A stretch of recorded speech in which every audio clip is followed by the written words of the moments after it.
నమస్తే city cable news కి స్వాగతం. ముందుగా బులెటిన్ లో హెడ్లైన్స్.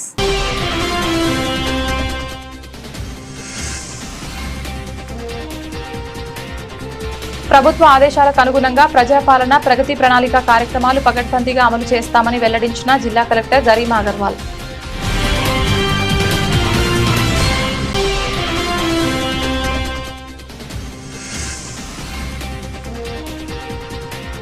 పోలీస్ సిబ్బందికి రక్షణ కిట్లు పంపిణీ చేసిన జిల్లా ఎస్పీ మహేష్ బి గీతే.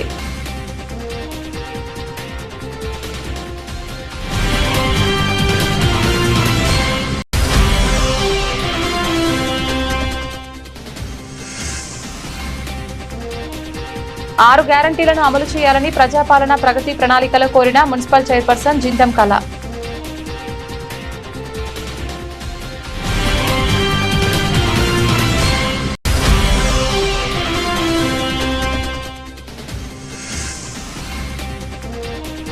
కామారెడ్డి జిల్లాలో విద్యార్థి మృతిపై ఆందోళన వ్యక్తం చేసిన టీఆర్ఎస్ నాయకులు.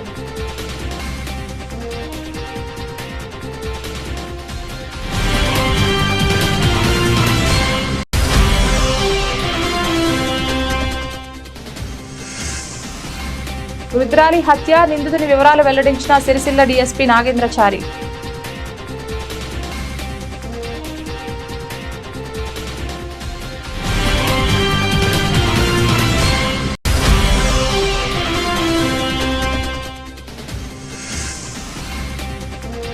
ముప్పై 33% రిజర్వేషన్ అమలు బిల్లుకు మద్దతుగా సిరిసిల్ల పట్టణంలో మహిళల ర్యాలీ.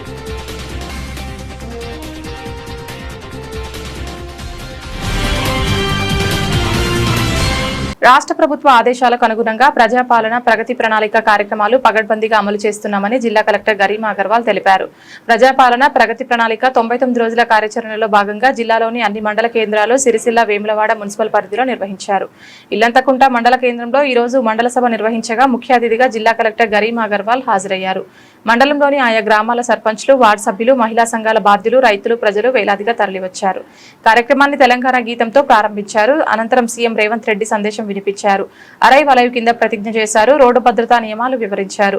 పలు అంగన్వాడీ కేంద్రాలకు ఆక్వాగార్డ్, నీటి శుద్ధి యంత్రాలు పంపిణీ చేశారు. దివ్యాంగుడికి వీల్ చైర్ అందజేశారు. రైతు భరోసా లబ్ధిదారులు మొత్తం 17,883 మందికి, రైతు రుణమాఫీ 5,745 మందికి, మొత్తం 593 ఇందిరమ్మ ఇండ్లు మంజూరు కాగా 185 మంది ఇండ్లు పూర్తయ్యాయని, 408 ఇండ్లు వివిధ దశల్లో ఉన్నాయని ఎంపీడీఓ శశికళ తెలిపారు. మహాలక్ష్మి కింద 8,985 మందికి 500కే గ్యాస్ సిలిండర్ సరఫరా చేస్తున్నామని, గృహజ్యోతి పథకం కింద 200 యూనిట్ల ఉచిత విద్యుత్ 9,572 కుటుంబాలకు అందుతుందని, 77 మందికి సన్నరకం వరి బోనస్ అందిందని వివరించారు. చేయూత పెన్షన్లు 7,915 మందికి అందుతుందని, మండలంలో నూతనంగా 1,974 మందికి తెల్ల రేషన్ కార్డులు పొందారని తెలిపారు. 771 మందికి కళ్యాణ లక్ష్మి, షాదీ ముబారక్ పంపిణీ చేశామని వెల్లడించారు. ఇందిరమ్మ మహిళా శక్తి కింద 508 మందికి బ్యాంక్ లింకేజ్ రుణాలు, ఇందిరమ్మ చీరలు 11,756 మందికి చీరలు పంపిణీ చేశామని ఎంపీడీఓ శశికళ వెల్లడించారు. సందర్భంగా జిల్లా కలెక్టర్ గరిమా అగర్వాల్ మాట్లాడుతూ జిల్లా మొత్తంలో నూతన రేషన్ కార్డులు 23,131 మంజూరు చేశామని, 500కే ఇప్పటిదాకా 3,91,247 గ్యాస్ సిలిండర్లు పంపిణీ చేశామని వెల్లడించారు. జిల్లాలో ఇప్పటిదాకా 1,648 ఇండ్లు పూర్తయ్యాయని, రాష్ట్రంలో ఇందిరమ్మ ఇళ్ల నిర్మాణాలు పూర్తయిన జాబితాల్లో జిల్లా మొదటి స్థానంలో ఉందని తెలిపారు. ఇందిరమ్మ ఇళ్ల నిర్మాణాల పనులు శరవేగంగా జరుగుతున్నాయని తెలిపారు. అలాగే 1,25,855 మందికి రైతు భరోసా అందిందని, 46,492 మందికి రుణమాఫీ అయిందని వెల్లడించారు. సీఎం రేవంత్ రెడ్డి మార్చి 6వ తేదీన ప్రజాపాలన ప్రగతి ప్రణాళిక కార్యక్రమాన్ని ప్రారంభించారని గుర్తు చేశారు. ఇందులో భాగంగా జూన్ 12వ తేదీ వరకు వివిధ శాఖల ఆధ్వర్యంలో జిల్లా వ్యాప్తంగా కార్యక్రమాలు నిర్వహిస్తున్నామని తెలిపారు. ప్రజాపాలన ప్రగతి ప్రణాళికలో భాగంగా రాష్ట్రంలో ఇప్పటి వరకు చేసిన అభివృద్ధి సంక్షేమ పనులు ప్రజల్లోకి తీసుకువెళ్లడం, భవిష్యత్ ప్రణాళికలు రచించడమే లక్ష్యంగా ప్రజాప్రభుత్వం ప్రజాపాలన ప్రగతి ప్రణాళిక కార్యక్రమాన్ని అమలు చేస్తుందని తెలిపారు. రోడ్డు ప్రమాదాలతో కుటుంబాలు వీధిన పడుతున్నాయని, ప్రతి వాహనదారుడు ఇంటి నుంచి వెళ్లింది మొదలు ఇంటికి వచ్చే వరకు రోడ్డు భద్రతా నియమాలు పాటించాలని పిలుపునిచ్చారు. ఇప్పటికే జిల్లాలో పారిశుద్ధ్య పనులు చేయించామని వెల్లడించారు. కార్యక్రమంలో జడ్పీ సీఈఓ వినోద్ కుమార్, మండల ప్రత్యేక అధికారి, జిల్లా సహకార అధికారి రామకృష్ణ, తహసీల్దార్ సురేష్, ఎంపీడీఓ శశికళ, సర్పంచ్ మామిడి రాజు తదితరులు పాల్గొన్నారు. అధిక ఉష్ణోగ్రతలను దృష్టిలో ఉంచుకొని జిల్లాలో విధులు నిర్వహించే పోలీస్ సిబ్బంది ఆరోగ్య రక్షణకు ప్రత్యేక చర్యలు చేపట్టడం జరుగుతుందని జిల్లా ఎస్పీ మహేష్ బి గీతే తెలిపారు. ఈ రోజున జిల్లా పోలీస్ కార్యాలయంలో ట్రాఫిక్ విధులు నిర్వహిస్తున్న అధికారులకు, సిబ్బందికి అరై వలయ కార్యక్రమంలో భాగంగా వడగాలుల నుండి రక్షణకు కూలింగ్ గ్లాసెస్ అందజేశారు. తీవ్ర ఎండల సమయంలో విధులు నిర్వహించే సిబ్బంది తగిన జాగ్రత్తలు పాటించాలని ఎస్పీ అన్నారు. ట్రాఫిక్ సిబ్బంది గ్లూకోజ్, పెట్రోకార్, వివిధ బందోబస్తు విధులలో పాల్గొనేవారు నీరు, గ్లూకోజ్ తీసుకుంటూ ఆరోగ్యాన్ని కాపాడుకోవాలని సూచించారు. ఎండల ప్రభావం తగ్గించే విధంగా తగిన రక్షణ చర్యలు తప్పనిసరిగా పాటించాలని, తగిన జాగ్రత్తలతో విధులు నిర్వహిస్తూ ప్రజలకు మెరుగైన సేవలు అందించాలని ఎస్పీ సూచించారు. అరైవ్ అలైవ్ కార్యక్రమంలో భాగంగా వాహనదారులకు, ప్రజలకు ట్రాఫిక్ నియమాలపై, హెల్మెట్, సీట్ బెల్ట్ వినియోగం, ర్యాష్ డ్రైవింగ్, మద్యం సేవించి వాహనాలు నడపడం వల్ల కలిగే అనర్థాలపై, మైనర్ డ్రైవింగ్ పై విస్తృతంగా అవగాహన కలిగించాలన్నారు. ఈ కార్యక్రమంలో ట్రాఫిక్ ఆర్ఐ సురేష్, ఆర్ఎస్ఐలు రాజు, శ్రీనివాస్ సిబ్బంది పాల్గొన్నారు. ప్రజాపాలనలో ప్రభుత్వం చేసిన ప్రగతి నివేదికలను ప్రజలందరికీ మున్సిపల్ కమిషనర్ కదీర్ పాషా చదివి వినిపించారు. ఈ రోజు పట్టణంలోని సినారే కళామందిర్లో నిర్వహించిన మున్సిపాలిటీ స్థాయి ప్రజాపాలన ప్రగతి నివేదిక 99 రోజుల కార్యాచరణ ప్రణాళిక కార్యక్రమంలో మున్సిపల్ చైర్పర్సన్ జిందం కళాచక్రపాణి ముఖ్య అతిథులుగా పాల్గొని మాట్లాడారు. తెలంగాణ రాష్ట్ర ప్రభుత్వం చేపట్టిన ప్రజాపాలన ప్రగతి ప్రణాళిక 99 రోజుల కార్యాచరణ ప్రణాళిక కార్యక్రమంలో భాగంగా ఈ రోజు ప్రభుత్వ పథకాలను ప్రజలకు వివరిస్తూ ఈ యొక్క మున్సిపాలిటీ స్థాయి సభలను నిర్వహించడం బాగానే ఉంది, కానీ 6 గ్యారంటీలు పూర్తి స్థాయిలో అమలుపరచకపోవడం వల్ల ప్రజలకు వారు అనుకున్న సంక్షేమ ఫలాలు అందకపోవడం వారు నిరాశకు గురవుతున్నారని చైర్పర్సన్ అన్నారు. ఈ కార్యక్రమంలో భాగంగా పంపిణీ చేసిన కరపత్రం ద్వారా తెలిపిన ప్రభుత్వ పథకాలు కాగితాలకే పరిమితమైనట్లున్నాయి, కానీ పూర్తి స్థాయిలో అర్హులకు లబ్ధి చేరలేదన్నారు. ఇంతకుముందు నిర్వహించిన వార్డు సభలలో ప్రజలు ఇచ్చిన దరఖాస్తులకు అధికారుల స్వీకరణ రసీదులను ఇవ్వకపోవడం వల్ల ప్రజలు అనేక మార్లు దరఖాస్తులు చేసుకుని అనవసరంగా ఫోటోలు, దరఖాస్తు ఫారాల కోసం ఖర్చుల పాలవుతున్నారే తప్ప ఈ కార్యక్రమాల ద్వారా జరిగిందేంటో అర్థం కావడం లేదని, ఖచ్చితంగా రసీదు ఉన్నట్లయితే వారు మళ్లీ దరఖాస్తు చేసుకోరని, ఈ ప్రక్రియలో పారదర్శకత కూడా పెరుగుతుందని అన్నారు. ప్రజా పరిపాలన కార్యక్రమంలో భాగంగా మున్సిపాలిటీలు ప్రత్యేక శానిటేషన్ డ్రైవ్లు నిర్వహించాల్సిందిగా ఈ కార్యక్రమం ద్వారా మార్గదర్శకాలు ఇచ్చినా అందుకోసం ప్రత్యేక నిధులు కేటాయించకపోవడం శోచనీయ విషయమని అన్నారు. ప్రభుత్వం నుండి ప్రత్యేక నిధులు రాకపోయినా మున్సిపల్ యొక్క నిధులతో పట్టణంలో ప్రత్యేక శానిటేషన్ డ్రైవ్ కార్యక్రమాలు నిర్వహించడం జరిగిందన్నారు. ఈ కార్యక్రమంలో వివిధ వార్డుల కౌన్సిలర్లు, అధికారులు తదితరులు పాల్గొన్నారు.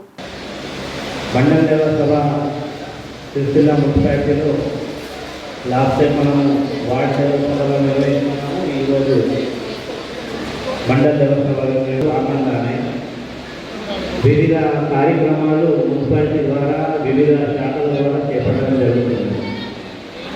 ఇప్పటిదాకా ముందు మున్సిపాలిటీ వారు 6వ తారీఖు నుంచి 12వ తారీఖు వరకు శానిటేషన్ మరియు సైన్స్ మ్యూజియం లాంటి ఎన్నో పనులు చేయడం జరిగింది. దాని తర్వాత ట్రాఫిక్ వాళ్ళు ఈరోజు లైవ్ అండ్ అలైవ్ ప్రోగ్రామ్ కింద ఆర్గనైజ్ చేశారు. హెల్త్ డిపార్ట్మెంట్ వాళ్ళు programme, ST development, fire safety, revenue విభాగాలు ప్రతి ఒక్కరు 99 రోజుల ప్రోగ్రాంలో రోజులలో యాక్టివిటీస్లను టేకప్ చేస్తున్నారు. అయితే దీంట్లో ముఖ్యంగా గవర్నమెంట్ చేపట్టిన మండల సభలను మీ అందరికీ, బెనిఫిషియర్స్ అందరికీ మరియు మన కౌన్సిల్ సభ్యులందరికీ ఇది తెలియపరచడం ఏంటంటే, తెలుసున్న మున్సిపాలిటీ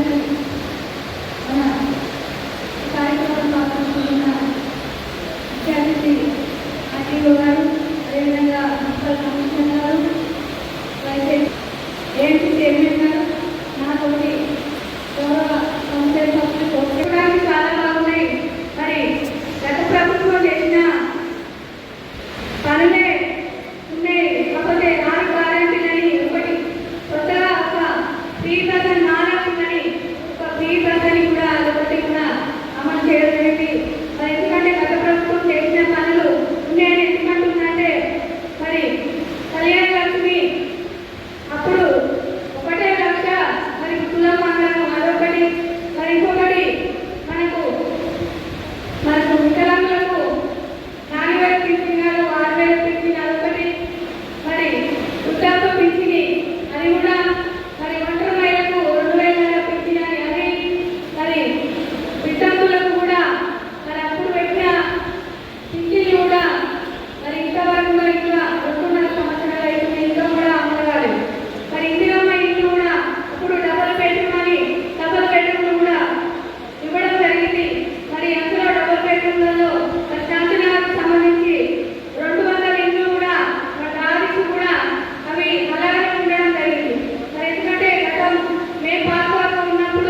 కామారెడ్డి జిల్లా ఎల్లారెడ్డి బీసీ బాలికల హాస్టల్లో 8వ తరగతి చదువుతున్న శ్రావణి అనే విద్యార్థిని మృతి ఘటన ప్రభుత్వ నిర్లక్ష్యానికి ప్రత్యక్ష ఉదాహరణ అని టీఆర్ఎస్పీ రాష్ట్ర నాయకులు కంచర్ల రవిగౌడ్ అన్నారు. ఈ రోజు సిరిసిల్లలోని తెలంగాణ భవన్ లో నిర్వహించిన మీడియా సమావేశంలో ఆయన మాట్లాడారు. కాంగ్రెస్ ప్రభుత్వం అధికారంలోకి వచ్చిన తర్వాత విద్యార్థుల ప్రాణాలకు విలువ లేకుండా పోయిందని రవిగౌడ్ ఆవేదన వ్యక్తం చేశారు. గత 25 నెలల్లో 140 మందికి పైగా విద్యార్థులు మృతి చెందడం ప్రభుత్వ వైఫల్యానికి నిదర్శనమని, విద్యాశాఖను తన వద్ద ఉంచుకున్న ముఖ్యమంత్రి ఒక్కసారి కూడా సమీక్షా సమావేశం నిర్వహించకపోవడం బాధ్యత రాహిత్యానికి నిదర్శనమని ఆగ్రహం వ్యక్తం చేశారు. శ్రావణి మృతిపై వెంటనే న్యాయం చేయాలని, బాధిత కుటుంబానికి 25 లక్షల నష్టపరిహారం, కుటుంబ సభ్యుల్లో ఒకరికి ప్రభుత్వ ఉద్యోగం ఇవ్వాలని డిమాండ్ చేశారు. ఘటనపై ఉన్నత స్థాయి విచారణ జరిపి బాధ్యులపై కఠిన చర్యలు తీసుకోవాలని హెచ్చరించారు. కార్యక్రమంలో ఆర్ఎల్లి వినయ్ కుమార్, సాధు, శేఖర్, ఎండి సమీర్, హరీష్, రామకృష్ణ తదితర నాయకులు పాల్గొన్నారు. ఈ రోజున కామారెడ్డి జిల్లా ఎల్లారెడ్డి కాన్స్టిట్యున్సీలో హాస్టల్ బీసీ బాలిక హాస్టల్లో విద్యార్థి చనిపోవడం చాలా దురదృష్టమని ఈ సందర్భంగా తిరగడం జరుగుతుంది. ఏం జరుగుతుంది? కాంగ్రెస్ ప్రభుత్వం వచ్చి నుండి దాదాపు ఒక 150 మంది విద్యార్థులు చనిపోయినా ఈ రాష్ట్ర ప్రభుత్వానికి చెల్లించకపోవడం చాలా దురదృష్టమని ఈ సందర్భంగా తిరగడం జరుగుతుంది. నిజంగా ఏం జరుగుతున్నాయి ఈ హాస్టల్లో? తెలంగాణ రాష్ట్రంలో రాష్ట్ర ప్రభుత్వం, కాంగ్రెస్ ప్రభుత్వం విద్యార్థుల పాలిట శాపంగా మారిందని ఈ సందర్భంగా తిరగడం జరుగుతుంది. నిజంగా ఆనాడు తెలంగాణ తొలి ముఖ్యమంత్రి కేసీఆర్ గారి నాయకత్వంలో గురుకుల వ్యవస్థనే దేశంలోనే నెంబర్ 1 వ్యవస్థగా మార్చిన మహానాయకుడు అంటే మా కేసీఆర్ గారు.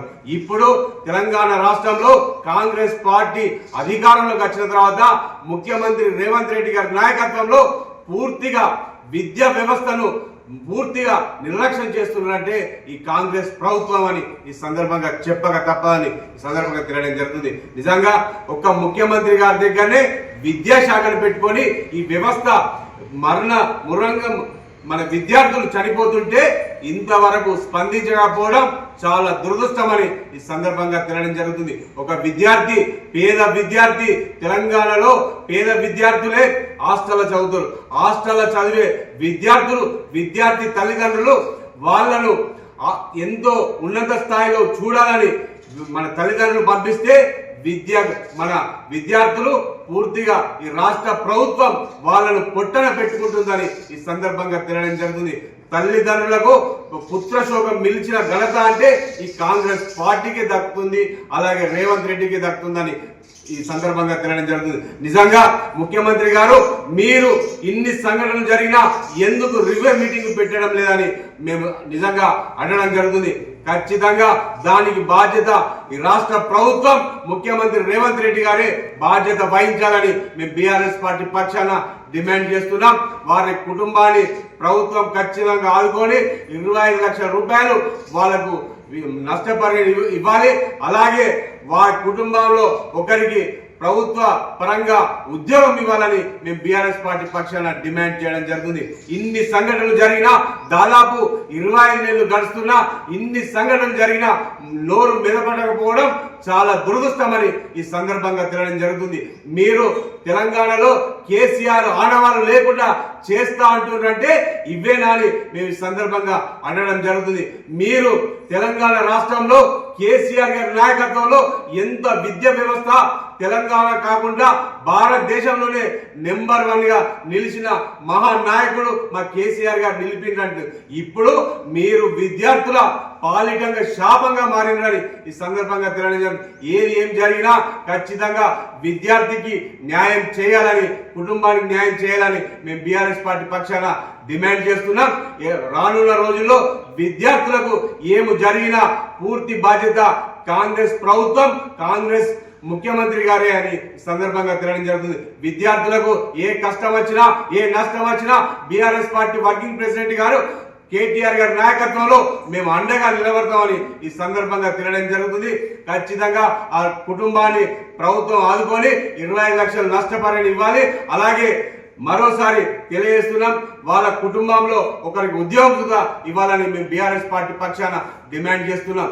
ఈ దాదాపు 25 నెలల నుంచి ఎక్కడో రోజు ఒక జాల హాస్టల్లో విద్యార్థులు ఖచ్చితంగా చనిపోవడం జరుగుతుంది, అలాగే ఫుడ్ పాయిజన్ జరుగుతుంది. కానీ ఈ రాష్ట్ర ప్రభుత్వం ముఖ్యమంత్రి గారు ఢిల్లీకి పోవడమే తప్ప ఇక్కడ విద్యార్థుల గురించి పట్టించుకోకపోవడం చాలా సిగ్గుచేటని ఈ సందర్భంగా తెలియడం జరుగుతుంది. మీరు రాష్ట్రంలో తెలంగాణ రాష్ట్రంలో అధికారం రాకముందు ఎన్నో కళ్ళబల్లి మాటలు చెప్పి విద్యార్థులను నమ్మబలికి ఇప్పుడు అధికారంలోకి వచ్చిన తర్వాత విద్యార్థులను పట్టించుకోకపోవడం, వాళ్ళ ప్రాణాలతో చెలగాటమాడడం చాలా దురదృష్టమని ఈ సందర్భంగా తెలియడం జరుగుతుంది. విద్యార్థి తల్లిదండ్రులు మన హాస్టల్కి పంపాలంటేనే జనుకుతుండ్రు. ఎందుకంటే విద్యార్థి తల్లిదండ్రులు మన విద్యార్థులు ఏదో ఉన్నత స్థాయి చదివి గొప్పవాళ్ళు అవుతారని అనుకొని పంపిస్తే మీరు మీ రాష్ట్ర ప్రభుత్వంలో విద్యార్థులు తల్లిదండ్రులకు పుత్ర శోకమే మిగిల్చిన ఘనత అంటే ఈ రేవంత్ రెడ్డికి దక్కిందని మరోసారి తెలియడం జరుగుతుంది. ఇప్పటికైనా అక్కడ ఏం జరిగింది ఖచ్చితంగా వాళ్ళ అధికారులపై చర్యలు తీసుకోవాలి, అవసరమైతే శాశ్వత డిస్మిస్ చేయాలని మేము బీఆర్ఎస్ పార్టీ పక్షాన డిమాండ్ చేస్తున్నాం. ఖచ్చితంగా ఇది కాంగ్రెస్ ప్రభుత్వ హత్యనే అని మేము మరోసారి తెలియడం జరుగుతుంది. దీనికి పూర్తిగా మన ముఖ్యమంత్రి రేవంత్ రెడ్డి గారు అలాగే విద్యాశాఖ మంత్రి ఉన్న రేవంత్ రెడ్డి గారు బాధ్యత వహించాలని మేము బీఆర్ఎస్ పార్టీ పక్షాన డిమాండ్ చేయడం జరుగుతుంది. జై తెలంగాణ. సిరిసిల్ల మున్సిపల్ పరిధిలోని రాజీవ్లో వృద్ధురాలిని హత్య చేసిన నిందితుని వివరాలు సిరిసిల్ల డీఎస్పీ నాగేంద్రచారి వెల్లడించారు. ఈరోజు డీఎస్పీ కార్యాలయంలో ఏర్పాటు చేసిన మీడియా సమావేశంలో ఆయన నిందితుని వివరాలు తెలిపారు. జగిత్యాల జిల్లాకు చెందిన గడిల రాజు అనే వ్యక్తి 15 సంవత్సరాల క్రితం సిరిసిల్లకు వలస వచ్చాడు. కూలీ పని చేసుకుంటూ జీవనం సాగిస్తున్నాడు. మద్యానికి బానిసైన నిందితుడు ఒంటరిగా ఉన్న రాజీవ్ నగర్లోని వృద్ధురాలు ఇంటికి వెళ్లి పెన్షన్ డబ్బులు బంగారం ఉంటుందని ఆశపడి కత్తెరతో పొడిచి హత్య చేసినట్లు తెలిపారు.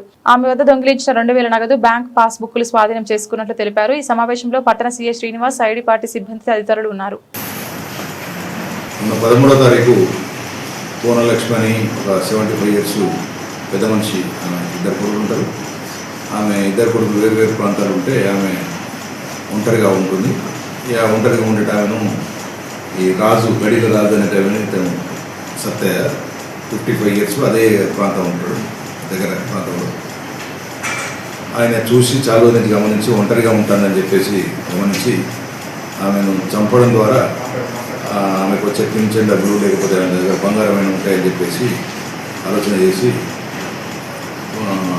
కత్తెర తీసుకుపోయి చంపి ఆమెను చెవులకు ఉన్నటువంటి కమ్మలకి చిన్నవి తీసుకుని వెళ్ళిండు.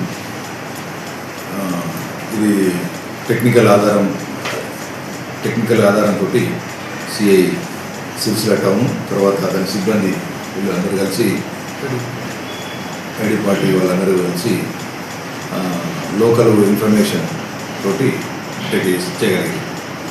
ఇలా గ్రేట్నెస్ ఏంటంటే ప్రజలు మా ఐడి పార్టీకి సమాచారం ఇచ్చారు, కొంత క్లూ ఇవ్వగలిగింది. దాన్ని క్లూను డెవలప్ చేయగలిగితే మనకు ఫలానా వ్యక్తి అని చెప్పేసి తెలిసింది. తర్వాత అతన్ని పట్టుకున్న తర్వాత కత్తెర, ఆమెకు సంబంధించిన మృతురాలకు సంబంధించిన 2 చీరలు, బ్యాంక్ పాస్బుక్లు 2, రాజు ఆరోగ్య కార్డు, ఆమెకు ఫిజికల్ హ్యాండిక్యాప్ అయితే ఆమె సర్టిఫికేటు, ఇవన్నీ కూడా మృతుని ఇంట్లో దాచిపెట్టింది. ఆమె చంపి ఇవన్నీ తీసుకొని పోయి ఇంట్లో పెట్టింది.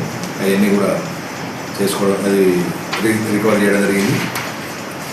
నేను రిక్వెస్ట్ చేస్తున్నా, ఎవరైనా తల్లిదండ్రులు వృద్ధులు ఉంటే కనుక వాళ్ళని ఒంటరిగా ఉంచొద్దు. ఎందుకనంటే ఎవరు లేరని తెలిస్తే దొంగలు కానీ లేకపోతే వాళ్ళు దాన్ని అవకాశం తీసుకుంటారు, అంటే ఎవరు కేర్ టేకర్. కాబట్టి ఇట్లాంటి, ఎందుకంటే ఎవరు లేని వృద్ధుల మీద ఇట్లాంటి దాడులు జరుగుతున్నాయి చాలాసార్లు, ఇంతకుముందు కూడా గతంలో కూడా జరిగినాయి. కాబట్టి పేరెంట్స్ను చూడాల్సిన బాధ్యత పిల్లలది. ఒకవేళ చూడకపోతే వాళ్ళ మీద కూడా చర్య తీసుకునే అవకాశం ఉంది. కాబట్టి మీకు తెలిస్తే మీరు కూడా, అంటే సొసైటీ వృద్ధులను భారంగా భావించకుండా వాళ్ళ జాగ్రత్తలు, వాళ్ళ బాగోగులు కూడా చూడాలని కోరుకుంటున్నారు. నారీ శక్తి వందన అభియాన్ కార్యక్రమంలో భాగంగా పార్లమెంట్లో 33% రిజర్వేషన్ అమలు బిల్లుకు మద్దతుగా రాజన్న సిరిసిల్ల జిల్లా బీజేపీ మహిళా మోర్చా ఆధ్వర్యంలో సంఘీభావ ర్యాలీ చేపట్టారు. సిరిసిల్ల పట్టణంలోని అంబేద్కర్ చౌరస్తా నుండి బతుకమ్మ ఘాట్ వరకు ర్యాలీ నిర్వహించి మహిళా బిల్లుకు మద్దతు తెలిపారు.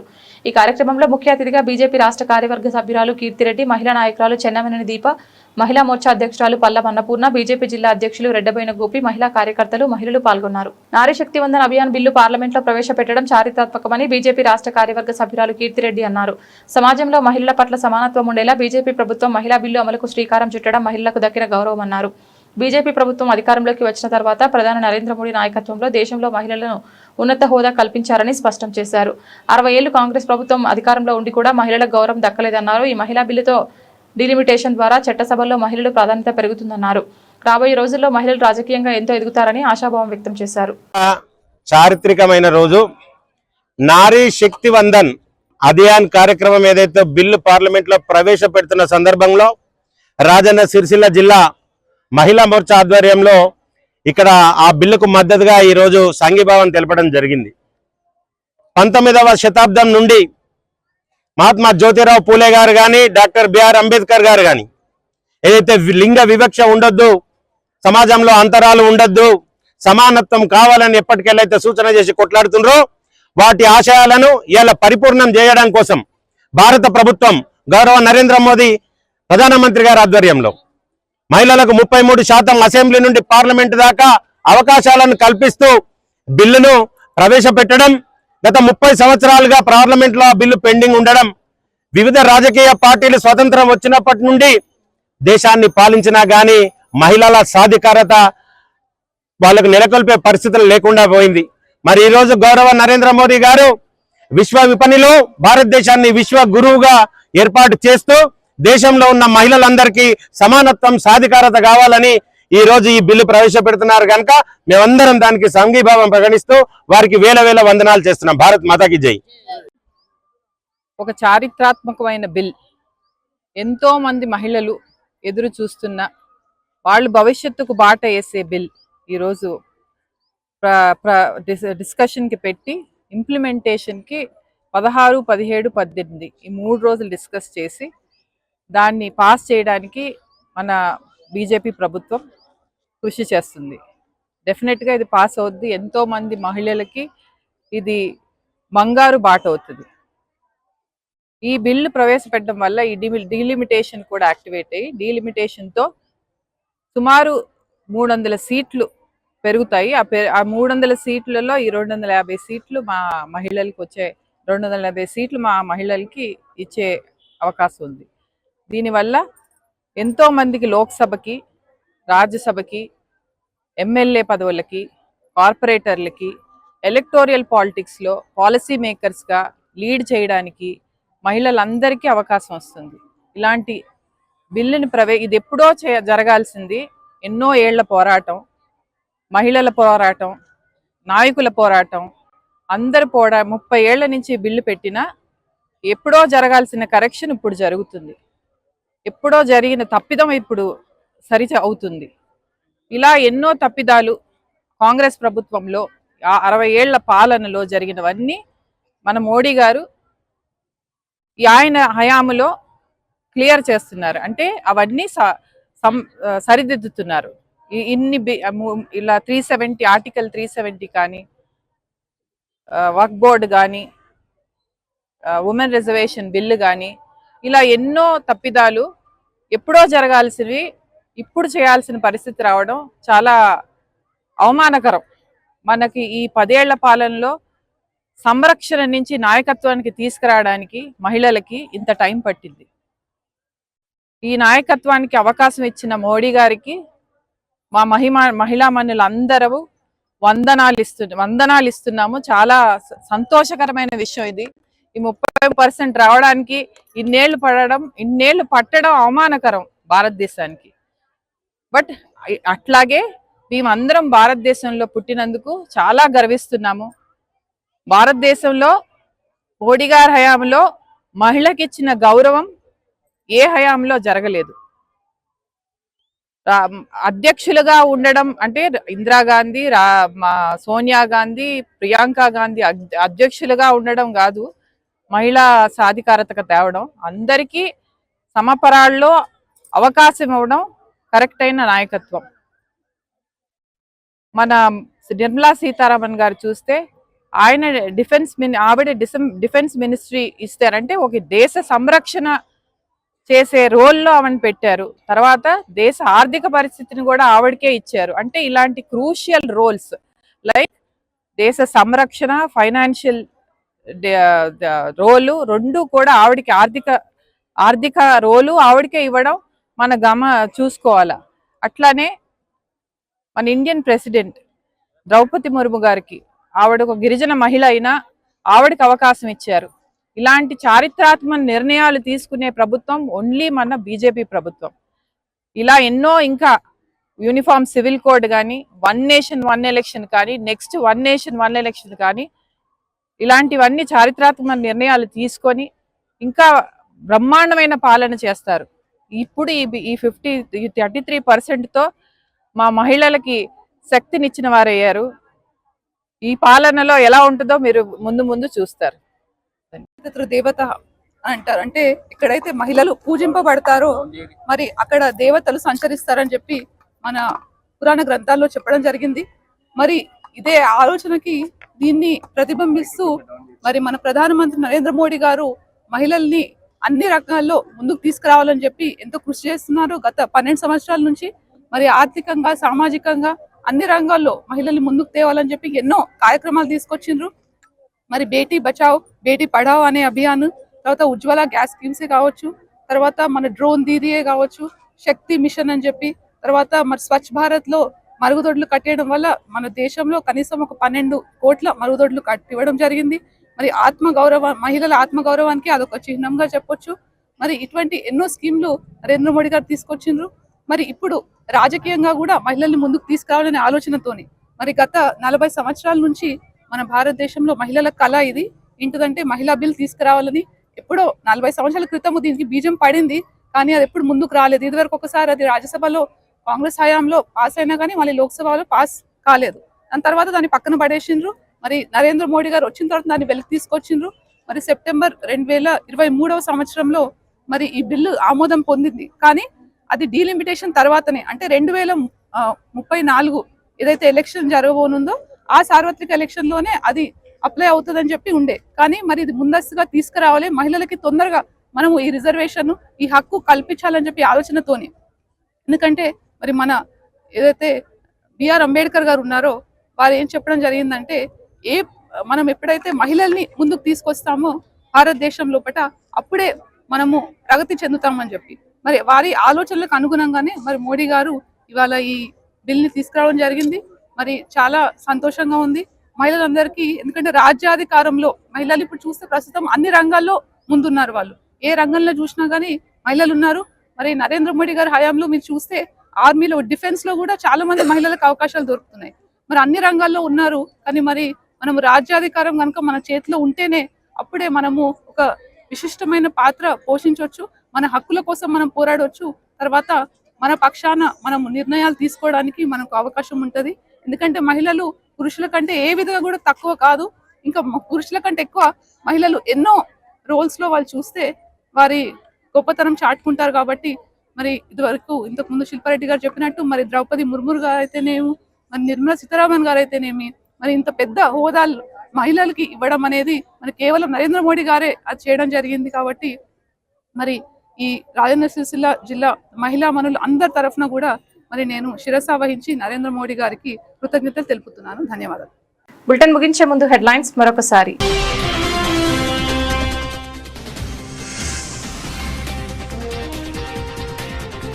ప్రభుత్వ ఆదేశాలకు అనుగుణంగా ప్రజాపాలన ప్రగతి ప్రణాళిక కార్యక్రమాలు పకడ్బందీగా అమలు చేస్తామని వెల్లడించిన జిల్లా కలెక్టర్ గరిమా అగర్వాల్.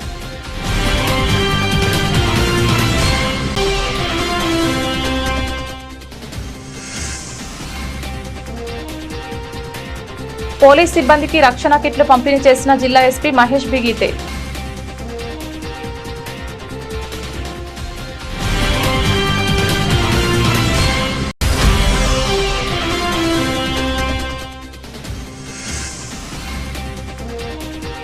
ఆరు గ్యారంటీలను అమలు చేయాలని ప్రజాపాలన ప్రగతి ప్రణాళికలో కోరిన మున్సిపల్ చైర్పర్సన్ జిందం కళ.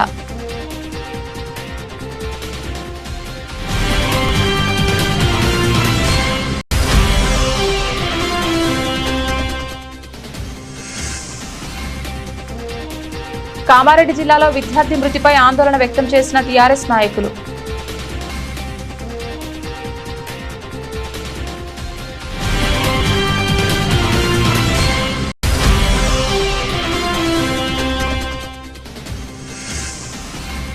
రుద్రాని హత్య నిందితుని వివరాలు వెల్లడించిన సిరిసిల్ల డీఎస్పీ నాగేంద్రచారి.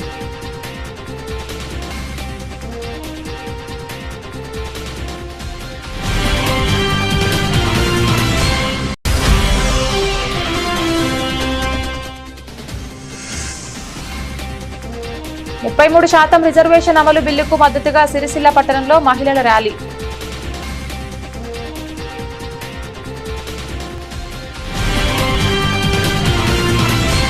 ఇది ఇవాల్టి బులెటిన్. తిరిగి మరొక బులెటిన్ లో మళ్ళీ కలుద్దాం. అంతవరకు సెలవు. నమస్కారం.